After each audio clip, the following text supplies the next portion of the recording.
How's everybody doing tonight? Welcome to Cup of Joe with Joe. And let's go ahead and get this one here out of the way real quick.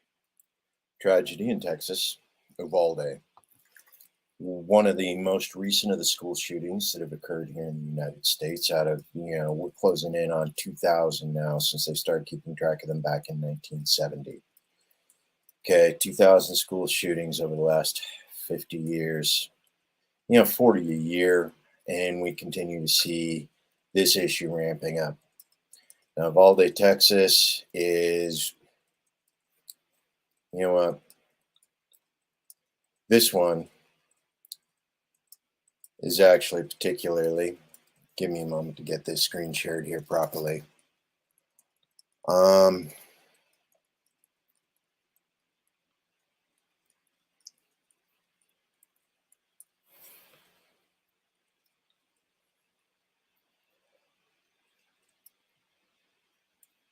Yeah, no, we are not going to play that game today. So due to technical settings, I can't actually get Chrome to share. I'm going to have to fix that here at a later date because I don't want to interrupt this particular broadcast. Now, one of the things is Robb Elementary, one of the Uvalde sheriff deputies. His daughter actually died in this. So we are actually looking at a law enforcement officer's child died in this shooting in Texas. Okay, now for an awful lot of people that are out there that are saying, Texas, but Texas, but Texas. Okay, let's be honest. Texas is the second highest number of school shootings in the United States, second only to California. Okay, so when you say that, well, guns in Texas, it happens in Texas a lot. So let's be realistic about the fact that, one, our regulations on guns, okay, everywhere from New York to California to Texas to Nebraska to North Dakota, okay, our regulations do not have any effect on gun violence and gun violence in schools. Every state in the union has experienced gun violence in their schools, in their education system. So what is it we are doing wrong or right? How is it that we approach the issue of modern education and what that represents in the way of safety, education, learning, because all of these continue to be more and more of an issue as we continue to look at things that go on in the United States. Okay, we talk about the education system. Do we want our children in the current education system? Do we want them going into the indoctrination pipeline? Okay. And we can talk back and forth about who owns the indoctrination of United States public education right now. We continue to have places all across the United States where we get up, we have our children say the Pledge of Allegiance. I pledge allegiance to the flag of the United States of America and to the republic for which it stands, one nation, indivisible. We do it every day in so many schools across the United States. Okay. That's a nationalist pledge. We indoctrinate our children every day. They go into school. They say a nationalist pledge, pledging allegiance to the flag and the republic for which it stands. Okay. Now, there's an awful lot of people out there that go, but yeah, that's good. That's great. Is it? because we're seeing the fallout from that. Pledge of Allegiance, what was it? 1918? No, it's 1943. Okay, we were in the middle of World War II when the Bellamy Pledge was adopted here in the United States, talking about modern education and the indoctrination process and the fact that we were teaching militancy, nationalism, the devotion of sacrifice to the oligarchs of the United States, that we would stand up and go and fight for the causes, to defend the Constitution against enemies, foreign and domestic.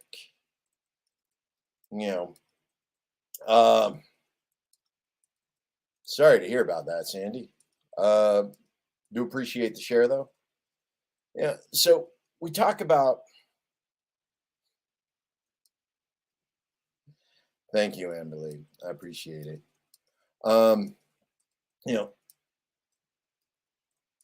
World War II, World War I, the idea of the Bellamy Pledge, the idea of nationalism, the idea of creating a sense of devotion to the institution that is the United States, be able to create a following, be able to create children that were willing to sign up and sacrifice for the greater interests of America.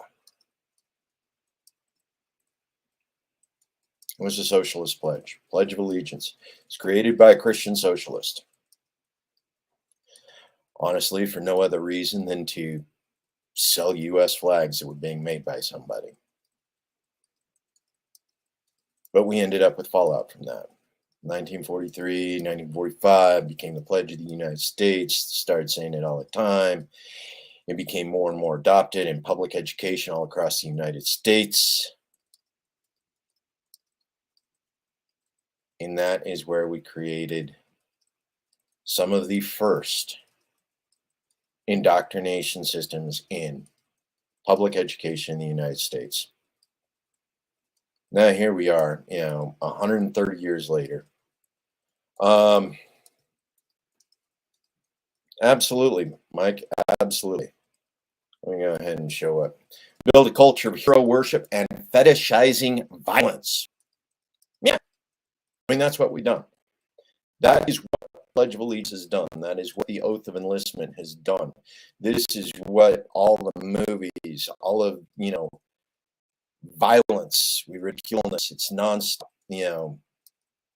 media, entertainment, mythology, it's everywhere. We put violence everywhere. We celebrate it. Okay. Now, Mike brings up a very valid point here. Okay.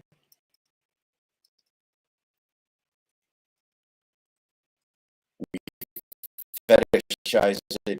We worship it. We celebrate it. To the point where anything that doesn't represent violence, that doesn't represent aggressiveness, that doesn't represent the desire to go and take, which is ironic because here we are, life, liberty, and pursuit of happiness. And that was our original founding document, the Declaration of Independence, life, liberty, and the pursuit of happiness. Somehow we got away from that. We got into this hero worship. George Washington, Abraham Lincoln, even Thomas Jefferson, despite him being the peace-loving individual that he was, MacArthur,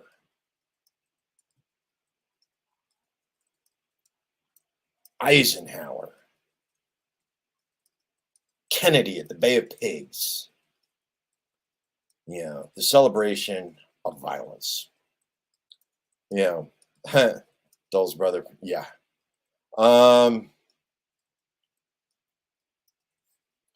This is one of the things that we do in our modern education.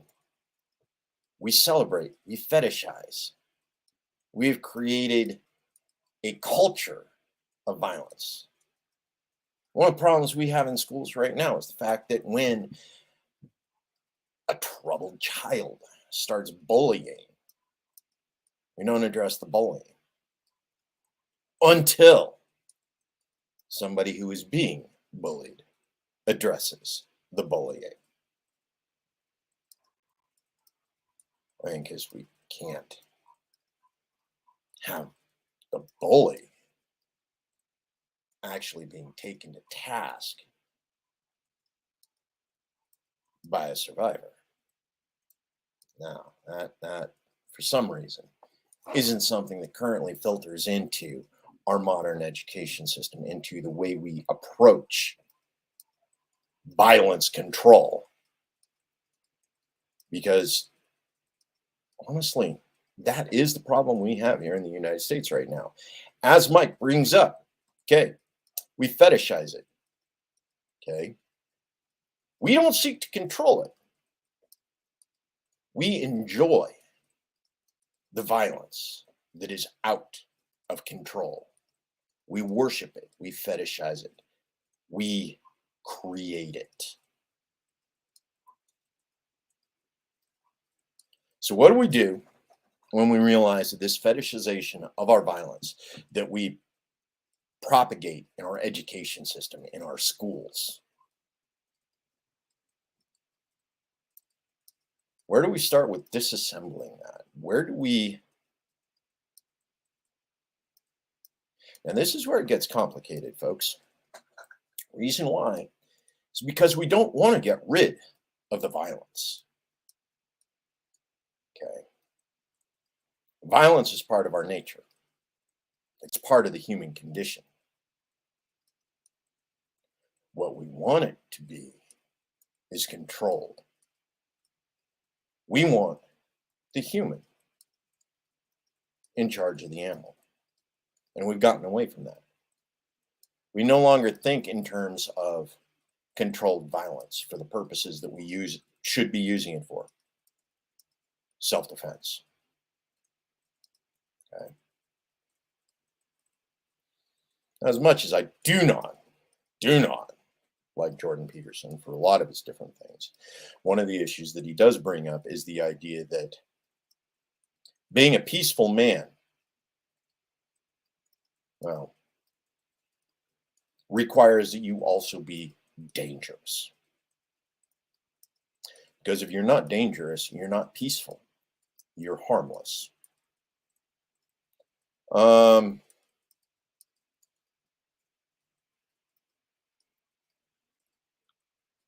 Right, this is one of the things. Amber Lee,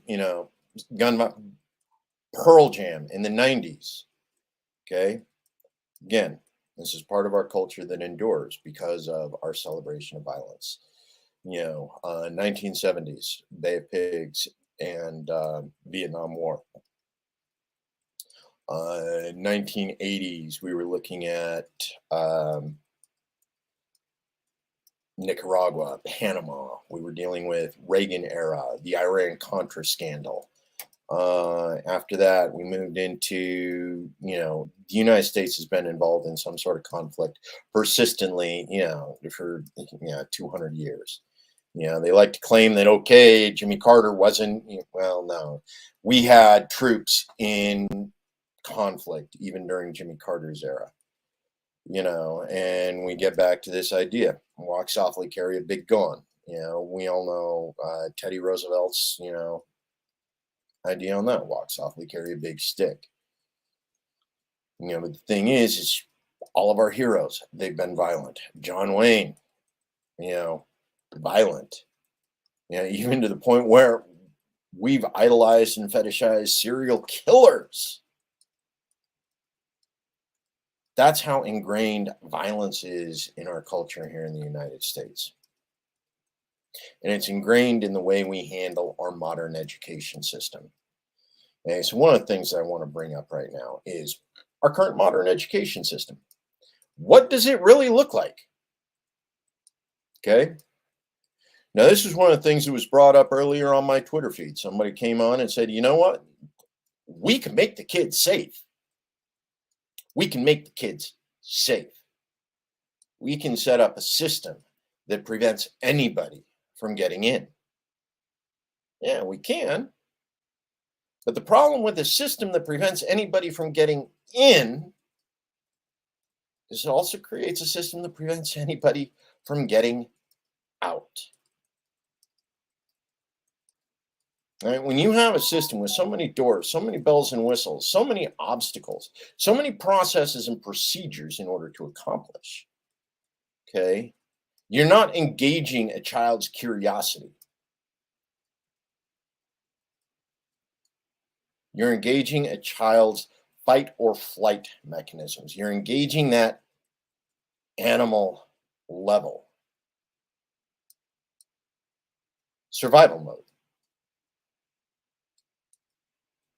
That's what happens when you put them into this system. Now, we got issues. We've done studies all across the United States. We take a look at what goes on with that. Um,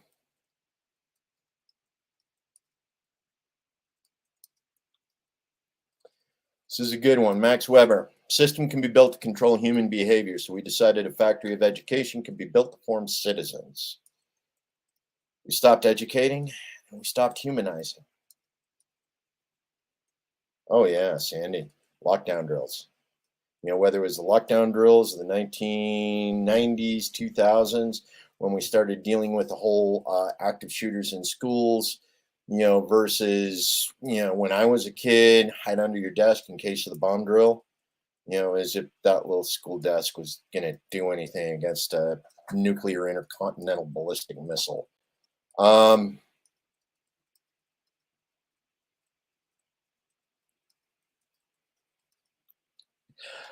the violence, Randy. Yeah. Yeah. And we're actually back to that. Welcome, you know, to Judge Alito's leaked opinion. You know, the idea that beating your wife was a good, you know, because religion and the Bible and, you know, King Henry. Uh, yeah. Um, actually, it's King James. You know, but again, you know, the violence that's ingrained in our culture, ingrained in our system.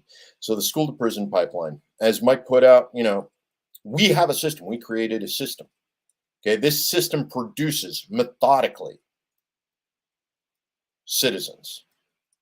Okay, we use this all across the United States. The same education we get here in the smallest community here in Idaho, where we got 6 kids in a multi-grade classroom versus 1,000 students sitting in a Detroit, Michigan high school.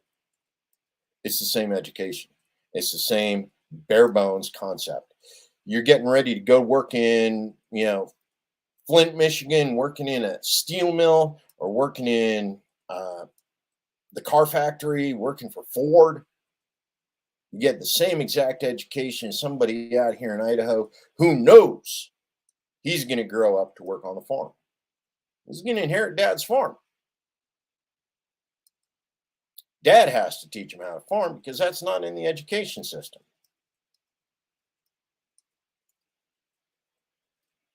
Uh, okay, so for those of you, Mike actually has the paper on his website. He's got the link back to his website. If you could go ahead, yeah. Um, give me your link, Mike, so I can go ahead and point people, not necessarily to this. Mike's got a great Twitter handle. See, it's yeah. Let me go ahead and check that out here real quick.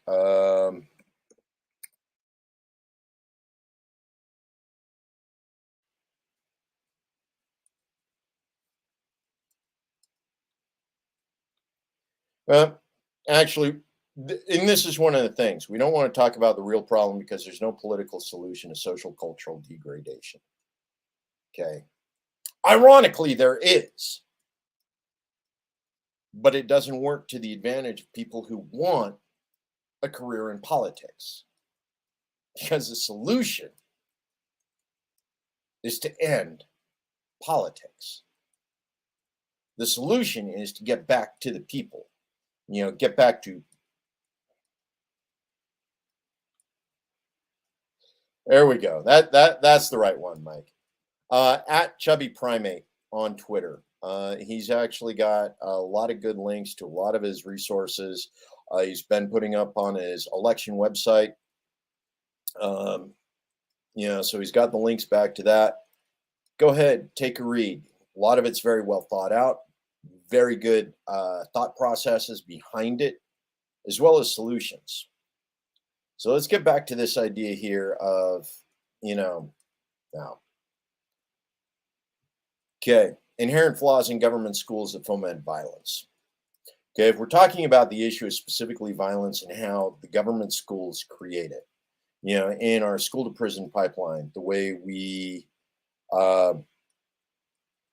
fetishize violence, the Pledge of Allegiance to the flag, are bringing in of veterans to talk on Memorial Day. Yes, that is a big one coming up next weekend, Memorial Day.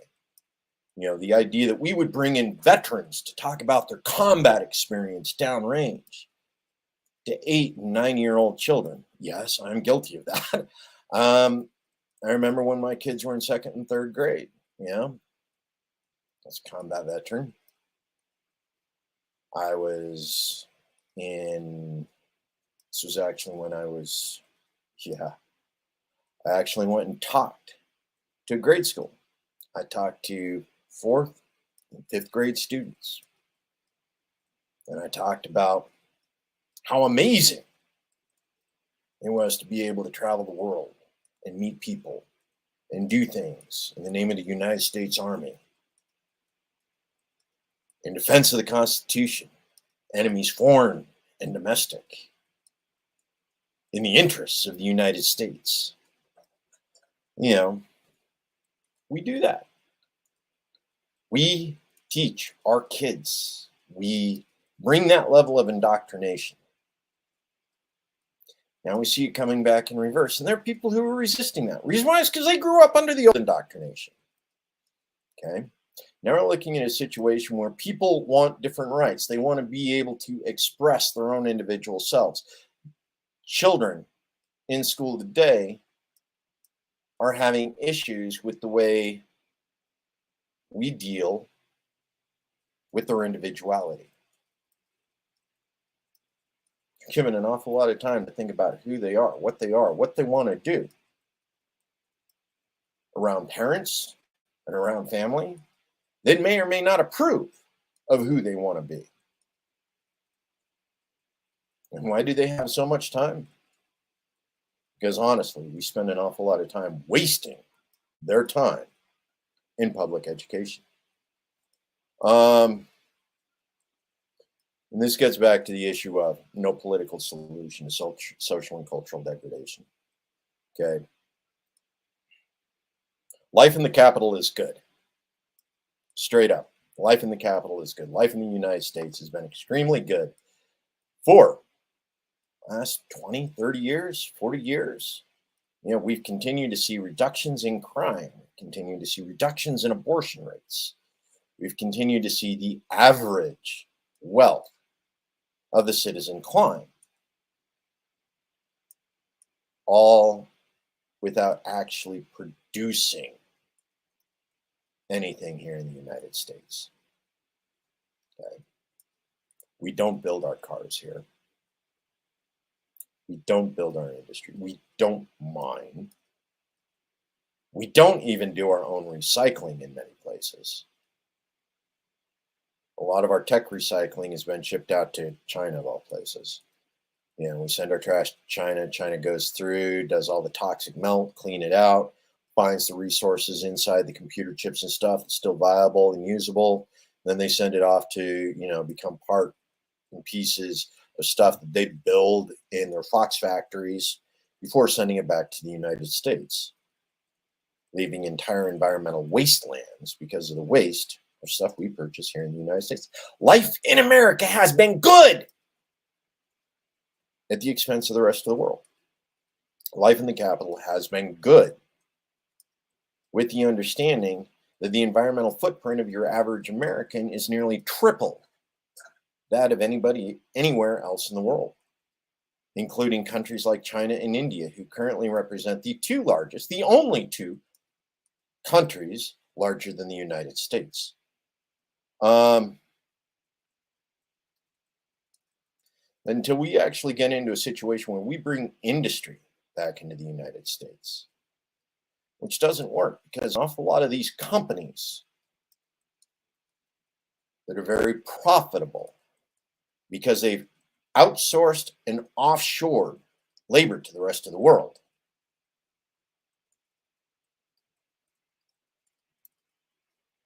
That money dries up once we bring industry back to the United States.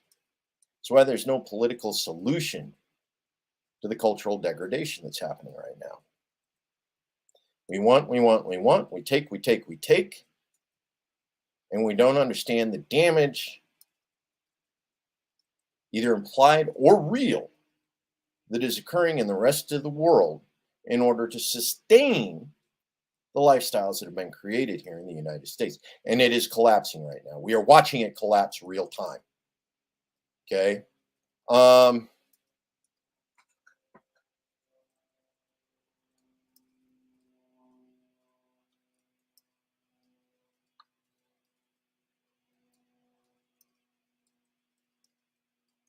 They are. I will not deny that, Amberly. And that's one of those things we actually need to consider right now. People are so scared of our government. And Mike's got a good point. I'm going to put that up here real quick. But people are so afraid of their government. Okay.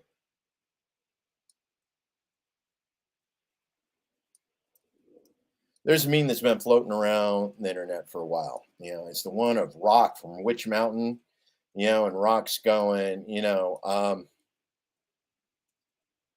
is your freedom more important than my safety? And you got the girl in the back going, I don't know you. My lunch is more important than your safety. Okay. Now, honestly, that is the bulk of the United States right now. My lunch is more important than your safety. And that is a reality among too many people in government, in the populist culture of America. That is the basics. 18-year-olds with guns. Sandy, this one's actually an interesting one. Reason why is because I'm, this is one of those things. We need to draw a line in the sand. Okay. Are you or are you not an adult at 18? If you're not, we need to draw the line at 21. No more child soldiers. The United States Army can't recruit until 21. The United States Marines cannot recruit until 21. Etc. Okay, we either acknowledge that they are adults at 18. We rolled back the voting age. We rolled back the voting age from 21 to 18, specifically because of this issue. What is an adult? And we rolled it back from 21 to 18 because 18 was when we were drafting kids. 3 years before they could vote, we were drafting them. Some people said, that ain't right.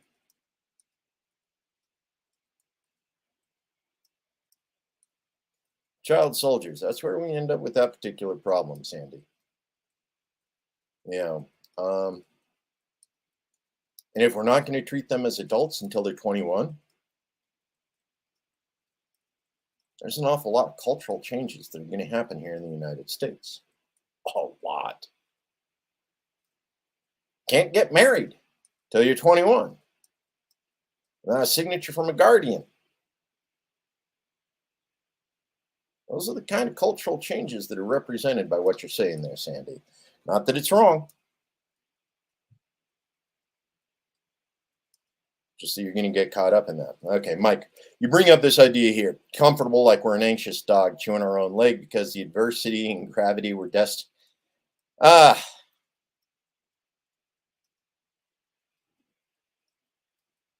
Life is too good, so we're chewing This is actually a really interesting concept. The idea that life is too good. So the anxiety attack is happening, waiting for the other shoe to fall. Life's too good. It's got to go wrong. Something's got to happen. Something's got to go wrong. It's going to go wrong. We're anxious. Some of us have been anxious for a good reason. We're watching it right now. Some of us would have had it even if, we hadn't created this situation where the entire world was about to fall upon us. But, you bring up a great point here, Mike. Literally, there are some people, life was so good, they sabotaged themselves just to create the situation that they were afraid of so that they could feel justified in their anxiety attacks. And yeah, we've completely forgotten how to cope with stress. It exists everywhere in our culture.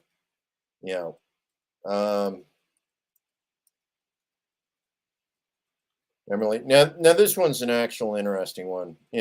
We got 13 million of acres of land that we can drill for oil here in the United States. There's no reason for oil to be expensive, for gas to be expensive here in the United States, other than somebody wants us to buy electric cars. Electric cars which require lithium, which is currently being mined by child slave labor in third world countries around the globe. And this is one of those things where Democrats like Joe Biden, are saying, and Pete Buttigieg, buy electric, buy electric, buy electric. Okay? Adult men run oil rigs.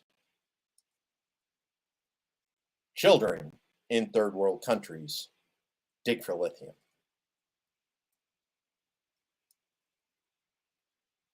Right now, we are in the process of taking grown men off of oil rigs in the United States and demanding that people buy cars built on technology dependent upon child slave labor in a foreign nation. Life in the capital is good.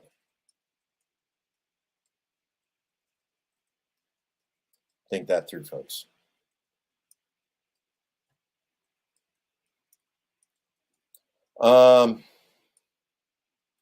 Steve, you bring up the issue. 18, you can't buy a drink, but you can buy an AR assault rifle. 17, your dad can sign you up to go join the army and kill brown kids in Afghanistan and Iraq.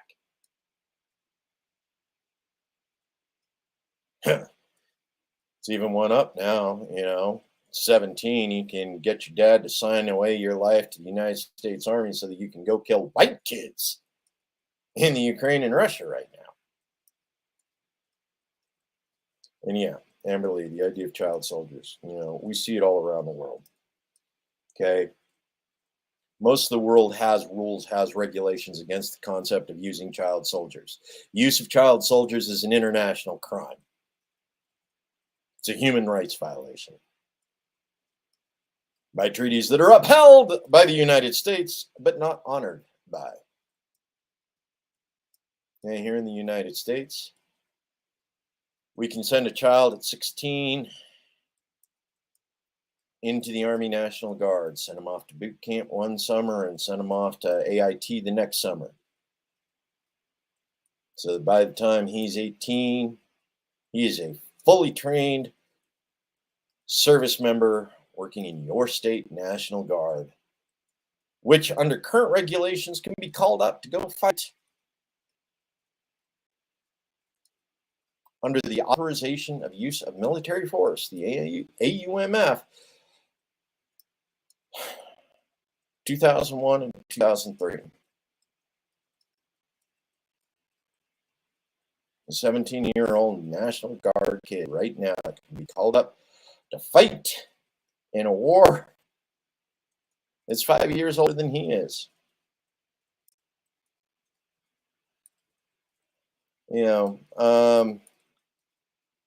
Brandy, like we were talking about, 17 with parents' permission, 18 serve full time, can't drink or smoke till you're 21. You're stateside.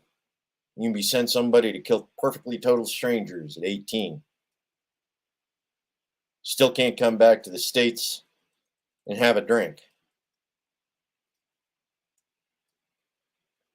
Guys down at the Legion probably don't care.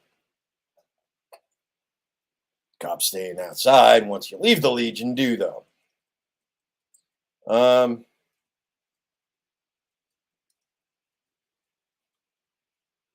No, the UN won't stand. And this is one of the interesting concepts about multipolarity.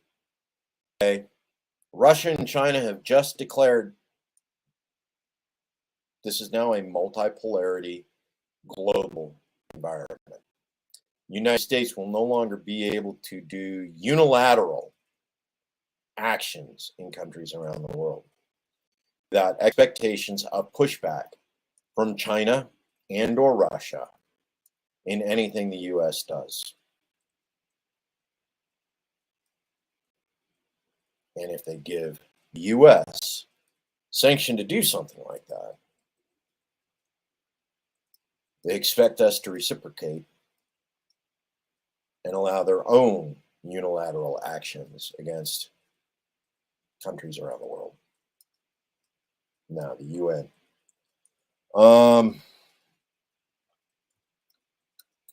I'm with you, Amberly. My daughter is 15.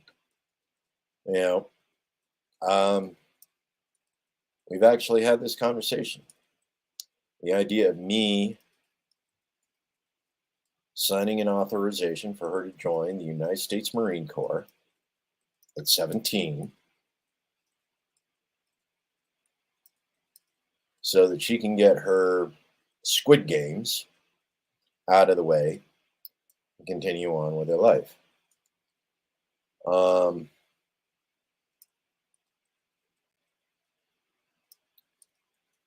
Yeah, we'll see how things develop on that front.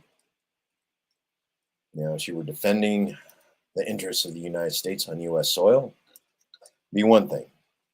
With the current people in charge, yeah, I'm not too keen on that. Not too keen at all. Yeah. Okay, so some of the other things we're talking about, okay. School prison pipelines and what that represents. Okay, we have security in schools. We have lockdown points. Right now, if you take a look at the similarities between the U.S. prison system and the United States public education system, dining halls, tables, trays with the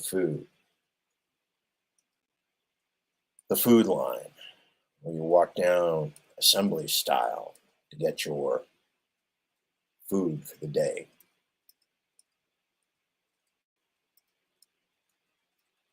The halls, down to the cells when you're going to sleep. The halls, down to your classroom, where you and 20 other individuals are going to sit in tiny little chairs, staring at an individual who's telling you to follow the instructions very, very closely. Because if you don't follow the instructions, something bad will happen.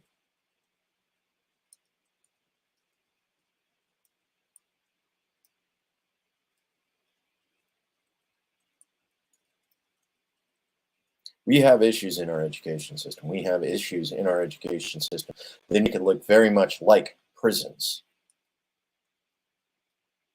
which makes it very hard for the institutionalized youth of America to adapt to the changing situation because we are teaching them to live in a world that is quickly disappearing.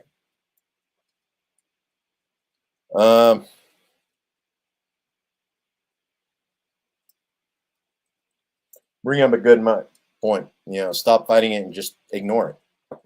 You know, states' only means is violence, but they need our resistance to justify the violence. They deny the justification, build community without. We have communities. We are building communities. We have intentional communities all across the United States. We have people that are stepping off the grid. Okay. What happens off the grid? We don't allow things like Ruby Ridge to happen anymore. We don't allow things like Waco to happen anymore. Well, we shouldn't be. We know, we understand. These are communities that exist. We have intentional communities all across the United States, small, community oriented. Yeah, some of them are a little wacky. I know some that are still being run by 1970s era hippies, like my good friend Paul Sand, who's running for the Libertarian government, or Libertarian position here in the state of Idaho. Okay, 1970s era peace hippie. He's running for governor. He's got a small plot of land. Now, friends all across the United States, some of them in bigger communities, some of them in smaller communities. Some people who are operating in communities that have developed out of high rises. Yeah, everything a community needs in one building, in one city block in downtown Houston. You work in the building. You raise your children in the building. Your children are educated in the building. An old army barracks in Alaska that's been converted to exactly the same thing. Community of 300 people living in a single building. An old converted army barracks in Alaska. It can be done, folks. Step off the grid. Find a community that works. And yeah, I'm with you, Mike. Can't recommend it. Yeah. And Brandy, oldest, National Guard at 19, help with college. He's 25 now. He's been fortunate to have only served stateside for natural disasters. That's the goal, right? That's what they signed up for. Help at home. Defend homeland.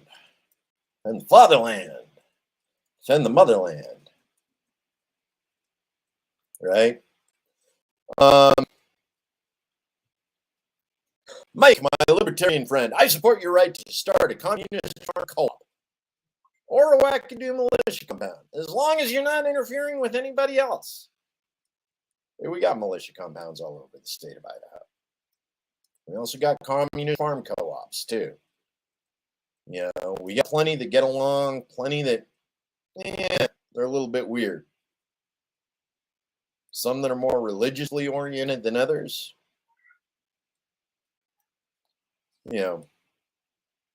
Just don't mess with anybody else. Plenty of opportunities for cooperation. Plenty of opportunities for mutual aid. Plenty of opportunities to live the kind of life you want to live, to create the kind of community you want to create. This actually gets into the concepts of some of the things that are going on.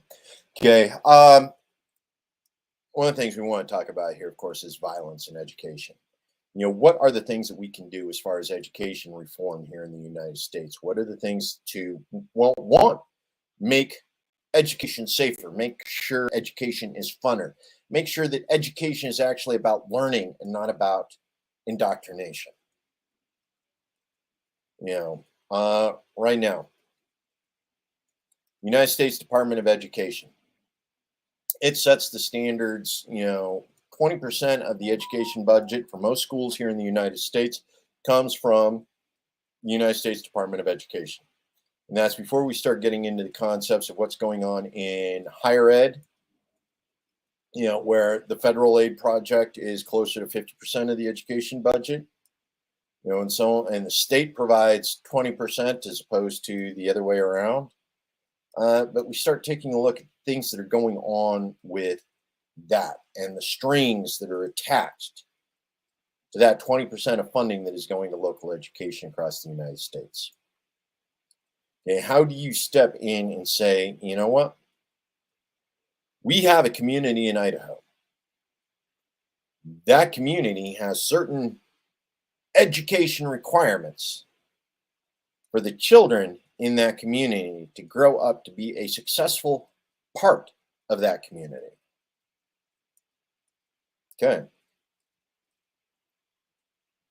If you're growing up in Flint, Michigan, and they're actually going to come in and bring in a brand new, you know, automobile factory, some of the things that are going to be important for education in Flint is going to be steelworking, it's going to be fabrication, it's going to be assembly line procedures, it's going to be how to use an air wrench. You know, our communities out here in Idaho are going to be growing food, going to be growing cattle. You know,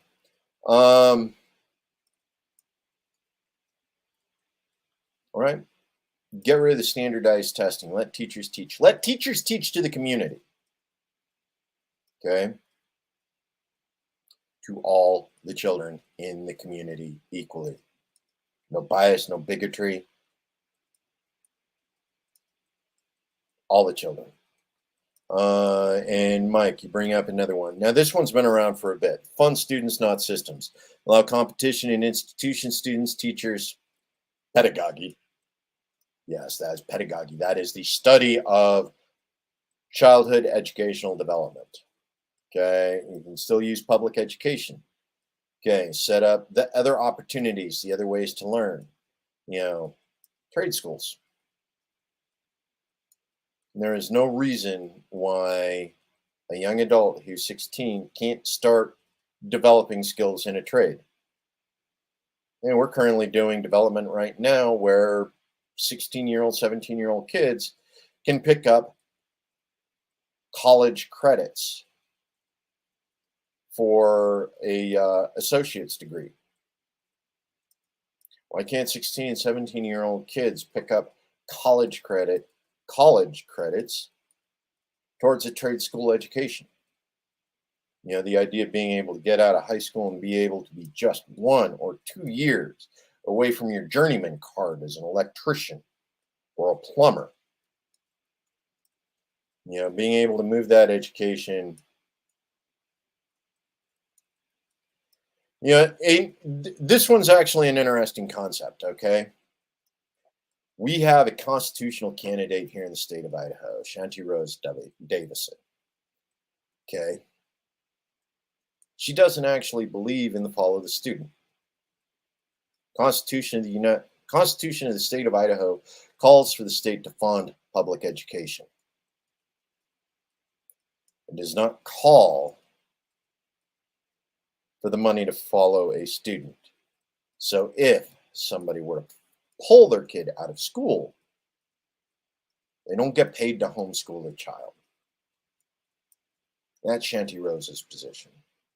There's an awful lot of libertarians out there that are saying, no, if I'm homeschooling, you know, I want what, you know, they're paying the public school to come to me.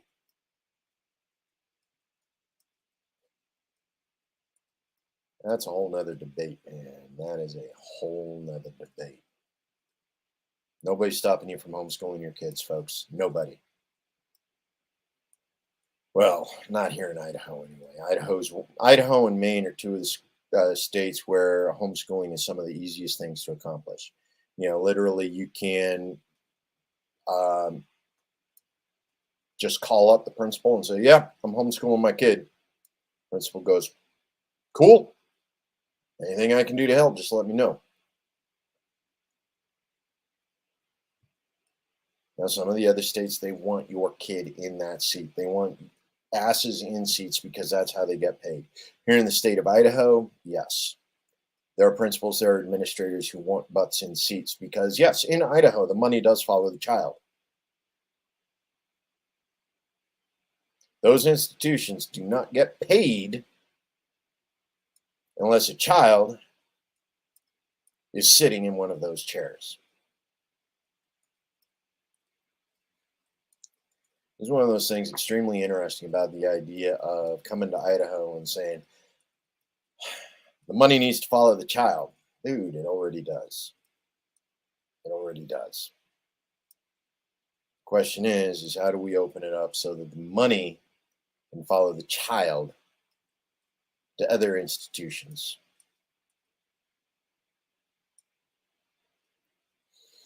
You know, But yeah, Mike, that is one of the things. Have a choice. Being able to get your kid the education that you feel is most appropriate. Uh, yeah, Sandy, yeah, unschooling, and this is one of these things about education in a box. It's one of the things that some of us who grew up not quite able to adapt to education in the box. Stand up, go to the next class, sit down, open your book, look at the teacher, follow instructions, close your book, get up, leave, on to the next class, rinse, repeat. And how do we get education out of the box so that children are learning? How do we create those alternative choices so we don't feel like all we're doing is paying the babysitter to take care of the kid 8 hours a day while we're at work? What are we doing on that front? How do we unschool the schools?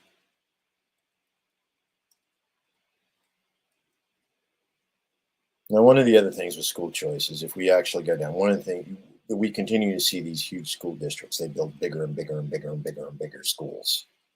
Okay. When I was going to school, the largest school here in Boise was like 400 students. Okay. Right now in the Treasure Valley, our largest schools, they got 1,000 students, and that's small compared to some of the schools that are in major cities. You got a school, it's huge. The idea of that many concentrated individuals in one place, especially when violence decides to go down, it's an awful lot of people in one place at risk. How do we break the system up? How do we unschool the school? How do we create smaller, more personalized learning environments that are outside the box? Um, all children, equal funding, equal access to good education. It's a big issue. It's key. Um, Underground to combat an ever warming planet, living next to the land. And this is another thing. If we get away from the cities, if we get away from that urban environment, if we start getting back to nature, but one of the things that we talk about is human population growth. I don't want to get into the eugenics things, where certain individuals are saying, you know what, we got too many people on the planet. We need to bring it back down to 100 million or a billion. Honestly, people who want to make that decision, I don't trust with the decision to kill 7 out of 8 people. You know, we've got an awful lot of people who've decided, I don't want to have kids. I don't want to have kids. I don't want to bring a child into this world, onto this planet, in the state it's in. We got other people going, no, you got to bring in children for the greater glory of God, for the greater glory of the empire. Guys, we need to get on the same page here. Don't tell people what they can and cannot do, what they should and should not do. There are things we could be doing. We could be building a better planet. We could be creating better children for the planet they are going to inherit. We could build a better future for everybody. Yes, we could. That's part of what this plan is about. What can we do? What could be done?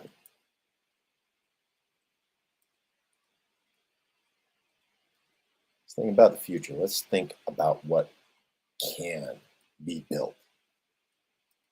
How we create a better world for our children, and how we create better children for the world we give them to inherit.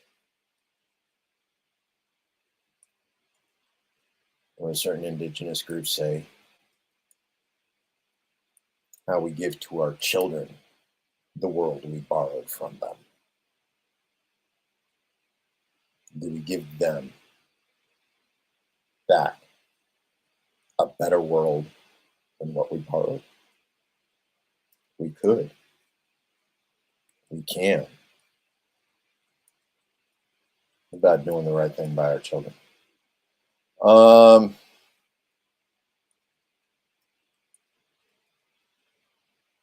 Back when trade school was still free, some trades it still is free. They managed to make that work, right? We can educate them. We can make them pay for their education that otherwise we would be paying for in OJT.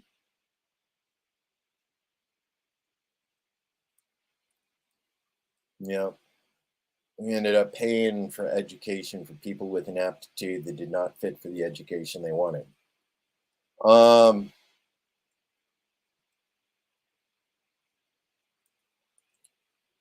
Eesh.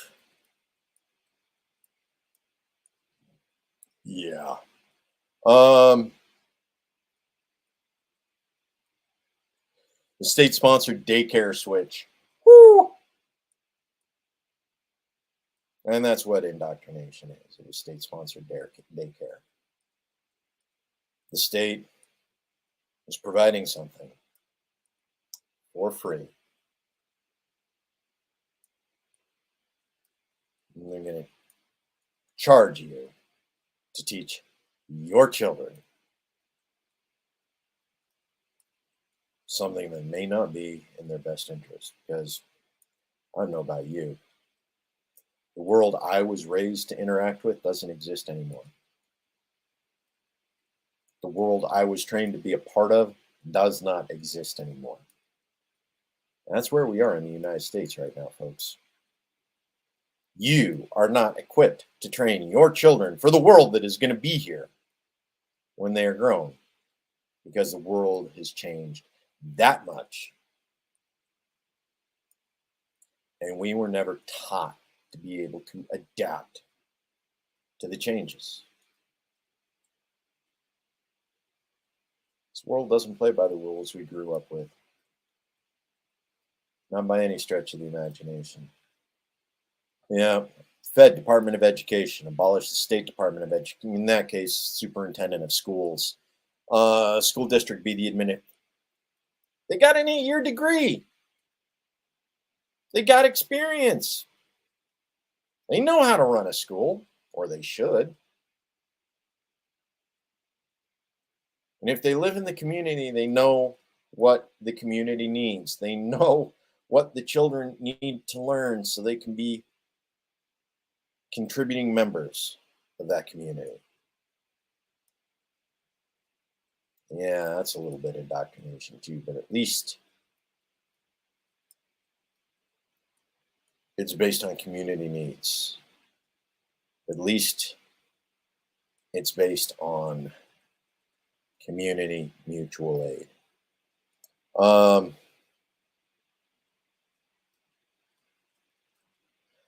Yeah, I'm not going to bring up the issue of the Georgia Guidestones right now. Okay, and Sandy, yeah, if there is a world. Okay, I've been here an hour. I got to roll off for a few other things I need to do tonight. So with a few key parting messages. Okay, fear is the mind killer. Do not, whatever you do, allow fear to become your decision maker. Whether that's for yourself or your children. Stand tall, stand brave.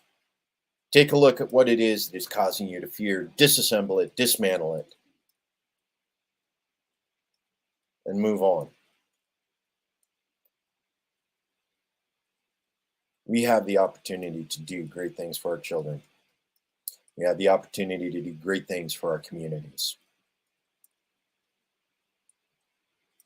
That means we take time to disassemble what is broken, fix what we can, and create purpose-built systems.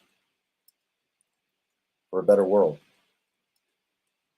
Something outside of the box. Something that no longer caters to the monopolies and the oligopolies. Something that recognizes the humanity and the brotherhood of every individual on the planet. So, with that, family, friends, community, as long as you got those three, you can make anything happen. Love you guys. See you next week. Tune in a little bit later tonight. Shane's birthday party. We're doing a live feed. Love you guys.